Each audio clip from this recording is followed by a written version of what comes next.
So, USA at saka South Sudan. So, kung meron tayong values na matututunan sa larong ito, is just that don't underestimate our opponents. Hindi tayo porket number 1 ranked team at puro NBA superstar yung ating roster, magiging kumpiyansa tayong madalian panalo. Yung karamihan nitong South Sudan is mga G League players, no? Yung Calic Jones, yung nakalaban ng Gilas with Jordan Clarkson. No? Nakalaban to ng Gilas with Jordan Clarkson, nakita naman natin nahirapan ng Gilas dito. No? At makikita natin nilamangan nito ang US.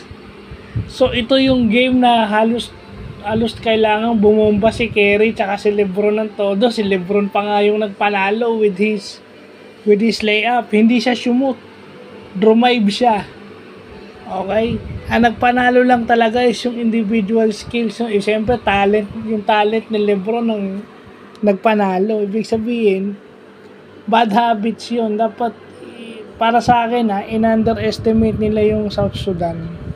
Akala nila hindi lalaban, hindi papalag. Hindi, nalamangan sila ng 20.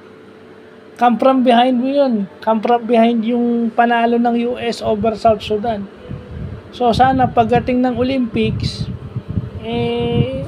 ma-erase na yung habits na yun. Kasi yun yung game that could make or break you. Pwedeng gold medal, pwedeng bronze, or pwedeng wala. No? Malaking bagay din na nandun si Curry at nandun si Booker ng sabay. Nandun si Curry at nandun si Booker. Naglalaro sila pareho. Why? 3-point shooting.